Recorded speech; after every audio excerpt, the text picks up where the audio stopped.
Hola, mi nombre es Tatiana Sánchez y junto con mi compañera pertenecemos al grupo 2. Buenos días, mi nombre es Deni Andrea Orozco y hoy vamos a presentar el circuito con la operación 10X. Para comenzar, tomamos la operación 10x y la analizamos de forma matemática. Aquí podemos ver que se tienen las 9 operaciones que se tendrían que hacer para llegar a la respuesta de la operación 10x.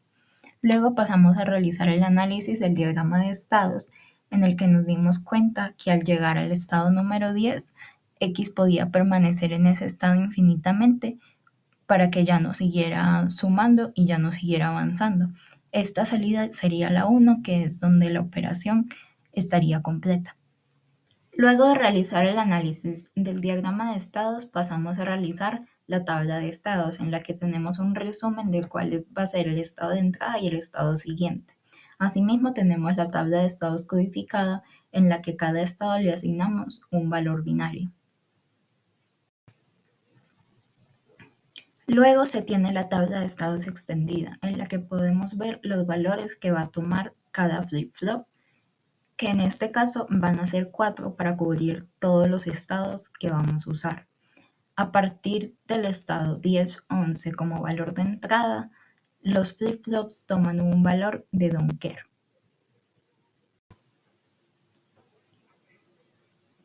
A partir de los valores obtenidos en la tabla extendida, podemos realizar los mapas de Carnot para cada flip-flop, de los que obtenemos las funciones que nos servirán para crear el circuito en Logisim. También tenemos la función para la salida Z, la cual nos sirve para conocer en qué momento se finaliza ese ciclo y se cumple con el último estado que definimos. Aquí es donde tenemos el circuito perteneciente a la máquina de estados, en la cual se recibe un CLK o un reloj y una señal de reset, la cual hace que la máquina de estados vuelva a su estado inicial, el cual es cero. A través de las funciones que obtuvimos en los mapas de Carnot se creó la entrada D con las salidas de cada flip-flop. Para el flip-flop número 2 tenemos este circuito que también es a partir de la función que obtuvimos en los mapas de Carnot. Y luego para cada salida se tienen las salidas de Q3, Q2, Q1 y Q0 para conocer cuál es el estado en el que estamos interactuando. También se tiene el circuito para la salida Z para conocer en qué momento el diagrama llega al estado número 10, que en este caso sería el número 1010 en cada flip-flop. Entonces, como primera instancia, tenemos entradas y sincronización. Tenemos la entrada A, que es la entrada de número binario que determina la operación a realizar en la aula, representada por la operación lógica de la suma o en formato binario. Este clic de reloj sincroniza todas las operaciones en el circuito. Cada pulso de reloj inicia una operación específica. Tenemos el reset. Se utiliza para restablecer la máquina de estados a un estado inicial predefinido, lo que pone el sistema en un estado conocido. En la selección de operación tenemos un selector que siempre está configurado en 00, lo que indica que es una operación predeterminada.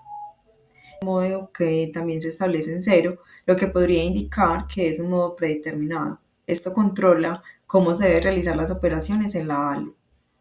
En la máquina de estados representan las condiciones internas del circuito.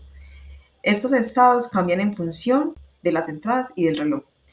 En la Z es la señal en la salida de la máquina de estados y se activa cuando se alcanza un estado específico. Esto es importante para controlar otros componentes del sistema. La ALU es un componente que realiza operaciones lógicas y aritméticas y tiene la capacidad de operar con datos de hasta 8 bits.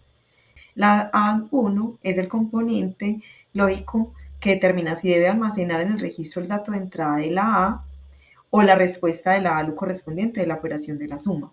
La AN2 controla el ciclo de la máquina de estados y evita que el registro reciba más entradas después de alcanzar el estado 1010, que es la operación que estamos analizando. Tenemos un registro número 1 que almacena datos que pueden ser el resultado de operaciones anteriores o datos de entrada. Y la M1, que es el multiplexor 1, selecciona entre el dato de entrada A y la respuesta de la ALU para alimentar el registro. multiplexor 2 decide si la salida de M1 o la salida del registro se deben almacenar en el registro. Y el 3 decide si el dato de salida del registro se usa como entrada B a la ALU, pero solo si el estado es diferente al estado inicial. Entonces ya por último tenemos pues como la respuesta, que representa el resultado de la operación lógica de toda la suma. Ahora vamos a mirar el funcionamiento del circuito. Tenemos un display de 8 bits para representar la información numérica y nos muestra la información mediante la activación de los segmentos o controladores. Entonces, aquí ingresé el número 8. Se supone que cuando llegue hasta 10 me debe de parar la función y el controlador sería aquí en la Z con un número 1. Entonces vamos a ensayarlo haciéndole clic en el reloj. Debe contar de 8 en 8.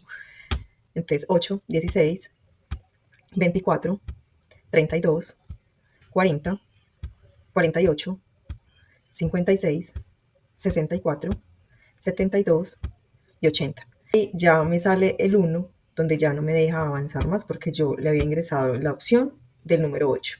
Ahora vamos entonces a resetearlo. Yo lo reseteo y me comienza nuevamente en 8 porque yo lo tengo en 8. Vamos a cambiar el número para que ensayemos con otro número diferente. Entonces, por ejemplo, ingresamos el 4.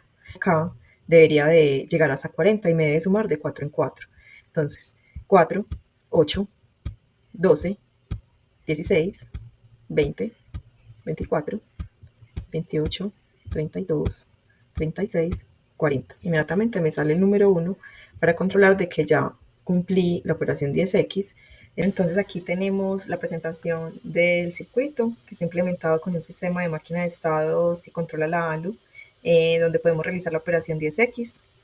Y las entradas y los estados de la máquina determinan la operación que se lleva a cabo en la ALU. Y la salida de la ALU almacena un registro. La máquina de estados garantiza que sigan las transiciones adecuadas entre estados para realizar la operación de manera controlada. Entonces, esto es todo. Muchas gracias y bueno, hasta pronto.